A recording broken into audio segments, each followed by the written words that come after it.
అతిక్రమ క్రియలను బట్టి అతడు గాయపరచబడాడు. మనము దేవునికి విరోధంగా జీవించి మన యొక్క సొంత ఆలోచనలు బట్టి ఆయనకు వ్యతిరేకంగా ఆయనను ఎదిరించి ఇష్టానుసారంగా జీవిస్తున్న దానిని బట్టి అతని యొక్క దేహము గాయపరచబడింది.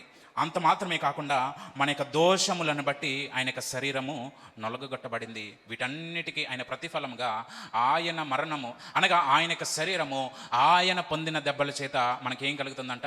స్వస్థత కలుగుతుంది. ఆ యొక్క స్వస్థతను దేవుడు ఆ యొక్క సిలువలో దాచించినట్లుగా మనం చూస్తాం. ఆ సిలువలో దాచించినటువంటి మేలును దేవుడు మనందరిని కూడా పొందుకోవాలని ఆయన ఆశపడుతున్నటువంటి కాలంలో మనము దేవుని యొక్క వాక్యాన్ని స్వీకరించి ఆ సిలువ వైపు మనము తిరగగలిగితే, అనగా ఆ సిలువ ఎటువంటి అనుభవాల్ని కలిగిందో అటువంటి అనుభవాలు మనలో ఉండగలగాలి. కేవలం మన హృదయంలో సిలువను మనము చూడాలి కదా అని ప్రతి దినము మనము సిలువను పట్టుకుని మనం చూస్తే అదెంత మాత్రము కూడా ఆశీర్వాదం కాదు. కేవలం మనము సిలువను మన చేతిలో పెట్టుకుని, లేకపోతే మన యొక్క హృదయంలో మనము పెట్టుకోకుండా మన గృహాల్లో వాటిని పెట్టి మనం పూజిస్తే ఎంత మాత్రము కూడా నిత్య రాజ్యాన్ని పొందలేం. అనగా సిలువను చూడడం అనగా దానికి ఉన్నటువంటి అనుభవాలు, ఆ సిలువలో ఆయన పడినటువంటి ప్రయాస, ఆయన పొందినటువంటి దెబ్బలకు విముక్తి ఆయన ఎలా అయితే పొందుకున్నారో అటువంటి అనుభవాలు మనం కడిగి ఉండాలని ప్రభు ఈ వాక్య సందర్భంలో మనకందరికీ కూడా జ్ఞాపకం చేస్తున్నారు. కనుక ఈ యొక్క సందర్భంలో మనము మోషే కాలంలో చూసినటువంటి సందర్భం మనం చూసి ఉన్నాం. వారు అరణ్యములో చూస్తున్నారు దేనినంటే ఆ యొక్క ఇత్తడి సర్పమును, అనగా మోషే నియమించినటువంటి దానిని, దేవుడు మోషేకు ఆజ్ఞాపించిన దానిని అరణ్యంలో వారు చూస్తున్నారంటే దానికి నిదర్శనంగా ఒక విశ్వాసము ఆ చూపు వెనక దాగి ఉంది. ఆ యొక్క ప్రతిమ వెనక దేవుడు దేనిని కొరకు దాచి ఉంచాడంటే విశ్వాసమును, విధేయతను, అనగా దేవుని యొక్క మాట పైన నమ్మకమును చూపాలని. లేకపోతే వారు పడుతున్నటువంటి ప్రయాసకు మమ్మల్ని ఈ యొక్క సర్పములన్నీ కాటు వేస్తుంటే నీవు ఆ సర్పాన్ని నువ్వు చూడమంటావేంటి, లేకపోతే ఆ యొక్క ప్రతిమను మమ్మల్ని చూడమంటావేంటి అని వారు మరలా దేవుని మీద తిరగబడలేదు. మరలా మోషే మీద వారు తిరగబడలేదు. ఏం చేశారంటే విశ్వసించిన ప్రతి వారు కూడా ఆ యొక్క ప్రతిమ వైపు, అనగా ఆ యొక్క స్తంభం వైపు, ఆ యొక్క సర్పం వైపు చూశారు. దేవునికి స్తోత్రం, హల్లెలూయా. అనగా దేవుడు మనకు సెలవిచ్చినటువంటి ప్రతి ఒక్క మాటను, అది ఏ కట్టడలైనా సరే, ఎటువంటి ఆజ్ఞలైనా సరే, దానిని మనము దేవుని ఎంత మాత్రము తిరుగుబాటు ప్రశ్న వేయకుండా దానిని మనం ఎప్పుడైతే అనుసరించి నడుచుకుంటామో అప్పుడు మాత్రమే ఆయన చేసినటువంటి వాగ్దానాలు మన జీవితంలో నెరవేరుతాయి. కనుక ఆ విధంగా విశ్వాసముతోనూ విధేయతతోనూ ఏం చేయాలంట? దేవుని వైపు మనము చూడగలగాలి. కేవలము మన జీవితంలో మేలుల కొరకే, ఆశీర్వాదము కొరకే, లేకపోతే మన జీవితంలో ఏదో అనారోగ్య కాలంలో దేవుని కొరకు మనం చూడడం కానీ ప్రతి సమయంలో ఏం చేయాలంట?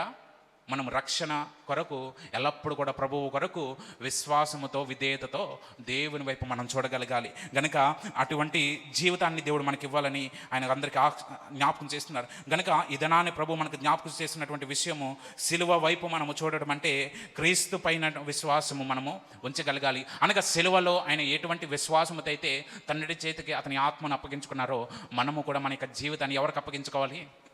ప్రభువుకి అప్పగించుకోవాలి. మన యొక్క హృదయమును దేవుని కొరకు అప్పగించుకోగలగాలి.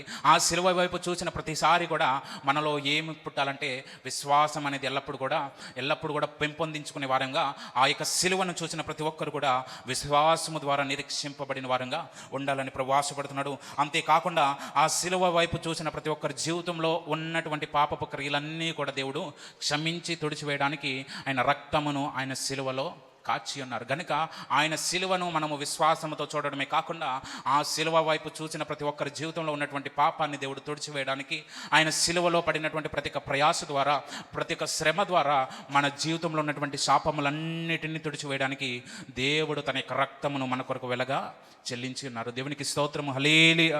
గనక అటువంటి వెల చెల్లించి ఉన్నటువంటి దేవుని కొరకు మనము ఒక జీవితాన్ని జీవించలేకపోతే, లేకపోతే ఒక విషయాన్ని, ఒక పాపాన్ని మనం విడిచిపెట్టుకోలేకపోతే అది ఎంత మాత్రము కూడా దేవునిని సంతోషపరచలేదు. ఎంత మాత్రము కూడా దానిని దేవుడు ఎంత మాత్రం అంగీకరించాడు. కానీ దేవుని యొక్క దృష్టిని మనం ఎల్లప్పుడూ కూడా ఏకాగ్రతతో మనం గ్రహించి దేవుని యొక్క ప్రేమను ఎల్లప్పుడూ కూడా నిత్యము ఆరాధించి ఆయనను స్తుతించి గణపరిచే వారిగా మనం ఎల్లప్పుడూ ఉండాలని కూడా దేవుడు మన నుండి ఆశిస్తున్నాడు. మన దగ్గర నుండి దేవుడు ధనమును కానీ, లేకపోతే మన యొక్క ఆరోగ్యమును కానీ, మనం సంపాదించుకున్నటువంటి సంపదను కానీ ఆయన కోరట్లేదు. ఏం కోరుచున్నాడంట?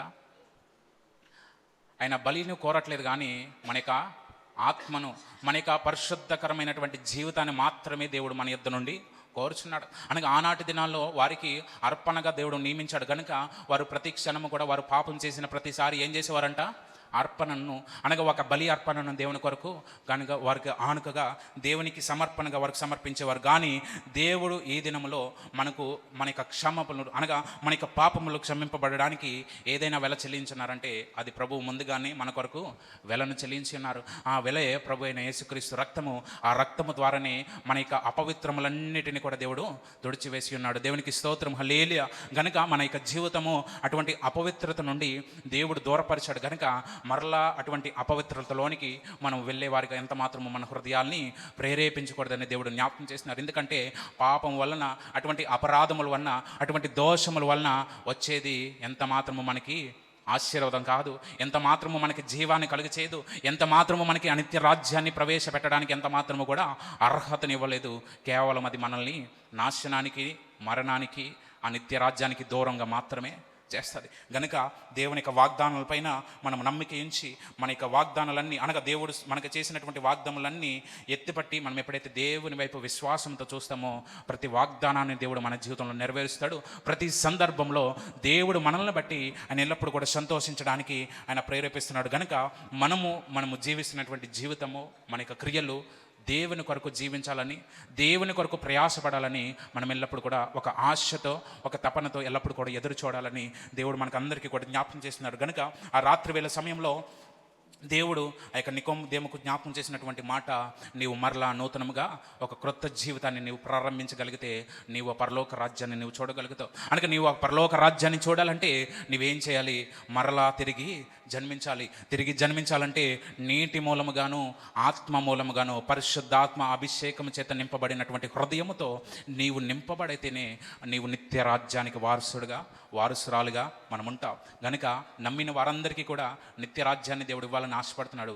అదే క్రమంలో నమ్మిన వారందరూ కూడా ఏం చేయాలంటే వారి యొక్క హృదయంలో దేవునికి సమర్పించుకొని, వారి యొక్క క్రియలను దేవుని కొరకు విడిచిపెట్టుకొని, పాపమును వారు విడిచిపెట్టి, అతిక్రమములను విడిచిపెట్టి, వారు చేసినటువంటి అపవిత్రమైనటువంటి కార్యములన్నిటినీ, దేవునికి విరోధమైనటువంటి జీవితాన్నంతటిని కూడా విడిచిపెట్టి దేవుని వైపు అనగా ఆయన శిలువ వైపు ఎవరైతే చూస్తారో వారికి దేవుడు ఆ నిత్య రాజ్యాన్ని ఇవ్వాలని ఆశపడుతున్నాడు. కనుక ఆ నిత్య రాజ్యానికి ఆశపడే ప్రతి ఒక్కరు కూడా ఏం చేయాలంటే ఆయన శిలువ వైపు చూడాలి.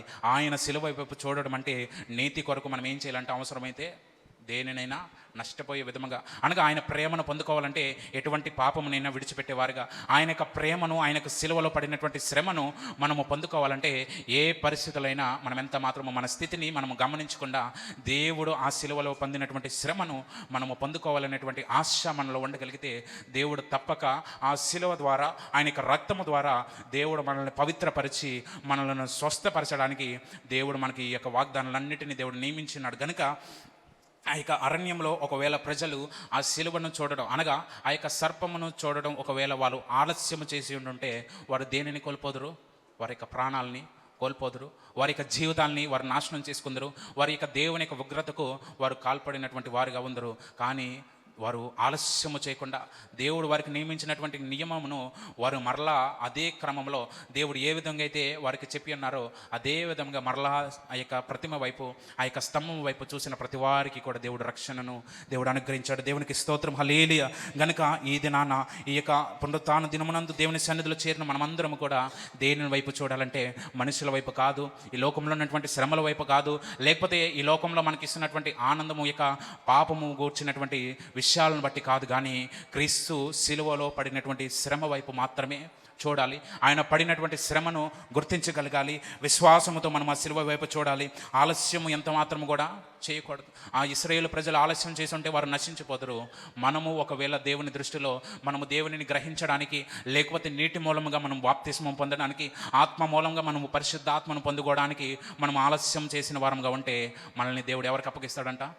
నాశనానికి దేవుడు అప్పగిస్తాడు. అటువంటి మరణానికి దేవుడు మనల్ని అప్పగిస్తాడు. కనుక దేవుని యొక్క కోరిక మనము నాశనానికి నడిపించాలని కాదు, దేవుని యొక్క కోరిక మనల్ని నరకంలో వదిలిపెట్టాలని కాదు, కానీ ఆ నిత్యరాజ్యంలో ప్రతి ఒక్కరిని అనగా ఆయన్ని గూర్చి తెలుసుకున్న ప్రతి ఒక్కరిని కూడా ఆయన తన యొక్క రాజ్యంలో ఆయనతో పాటు ఉండాలని ఆయన ఆశపడుతున్నాడు. దేవునికి స్తోత్రం, హల్లెలూయా.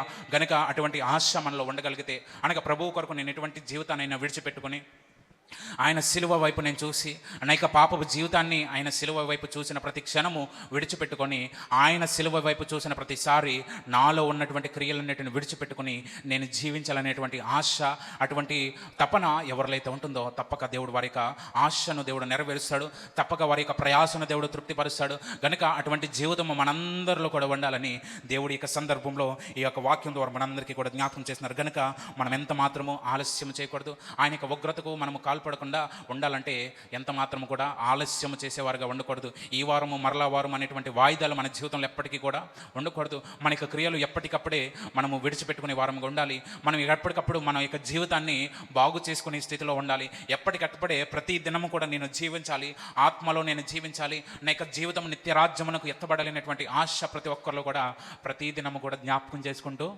ఉండాలని ప్రభు మనందరికీ జ్ఞాపకం చేస్తున్నాడు. కనుక మనం ఎంత మాత్రము కూడా అపవాదికి చేతికి అప్పగించబడకూడదు. ఎంత మాత్రము మన జీవితాలు ఆ యొక్క సర్పమునకు కాటునకు ఎంత మాత్రము కూడా గురి కాకూడదని దేవుడు ఒక నియమమును మనకు పెట్టి ఉన్నారు. కనుక ఆ నియమమును ఎవరైతే అనుసరిస్తారో, ఆ నియమంలోనికి ఎవరైతే నడిపించబడతారో వారందరినీ కూడా దేవుడు నిత్య రాజ్యంలో వారందరినీ కూడా చూడడానికి ఆయన ఆశపడుతున్నాడు. కనుక అట్టి కృప దేవుడు మనందరికీ దేవుడు దయచేయాలని ఆశపడుతున్నాడంటే దానికి గల కారణము మనం ఎంత మాత్రము కూడా ఈ లోకంలో మాత్రమే విడిచిపెట్టబడకూడదు. ఈ లోకంలో ఉన్నటువంటి శ్రమలకు మన యొక్క జీవితము విడిచిపెట్టకూడదు. లేకపోతే ఈ లోకంలో ఉన్నటువంటి పాపమునకు కొరకు వచ్చేటువంటి జీతమునకు మన యొక్క మరణము అప్పగింపబడకూడదని దేవుడు మనందరికీ కూడా జ్ఞాపకం చేస్తున్నారంటే, దేవుడు మన పట్ల ఏం చూపిస్తున్నారంటే కృపను, ఆయన యొక్క ప్రేమను దేవుడు మనందరికీ కూడా చూపిస్తున్నారు. కనుక ఆ యొక్క ప్రేమను మనమందరము కూడా పొందుకోవాలని, ఆయన యొక్క విశ్వాసం ఉంచే ప్రతి వారికి కూడా ఆయన నశింపక వారినందరినీ కూడా నిత్య రాజ్యమునకు చేర్చాలని ఆయన ఆశపడుతున్నాడు. కనుక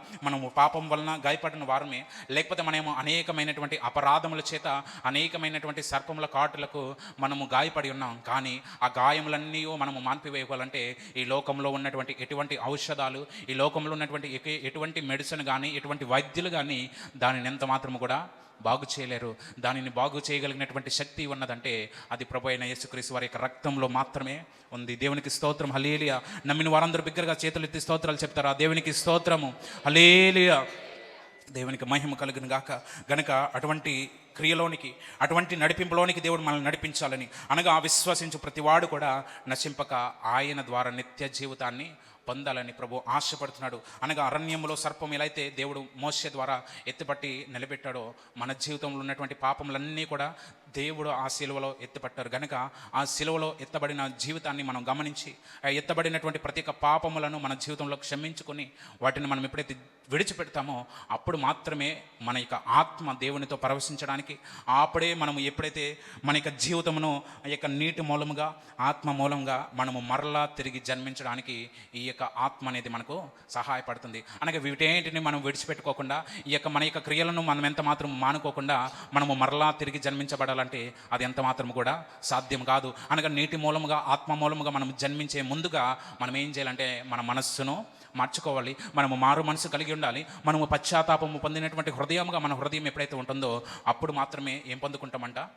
నీటి మూలముగా, ఆత్మ మూలముగా ఆయన ఇచ్చే అర్హతను, ఆయన ఇచ్చే నిత్య రాజ్యంలోనికి ప్రవేశమును మనము పొందుకుంటాం. కనుక ఆ ప్రవేశము కావాలనుకున్న ప్రతి ఒక్కరు కూడా దేవుని కొరకు ఏం చేయాలంటే, ఆ నిత్య రాజ్యము కొరకు ఏం చేయాలంటే బాప్తిస్మపు అనుభవంలోనికి నడిపించబడే వారిగా, అనగా నీటి మూలముగా, ఆత్మ మూలముగా మనము దేవుని దృష్టిలో అర్హత కలిగిన వారుగా, అనగా తిరిగి జన్మింపబడినటువంటి అనుభవంగా మనమందరము కూడా ఉండాలని ప్రభు ఆశిస్తున్నాడు. గనుక అటువంటి జీవితము దేవుడు మనందరికీ అనుగ్రహించాలని ఆశిస్తున్నాడు. గనుక అట్టి కృప పరిశుద్ధుడైన దేవుడు మన వెనుకల్లో ఈ కొద్ది వాక్యమును దీవించి ఆశీర్వదించును గాక.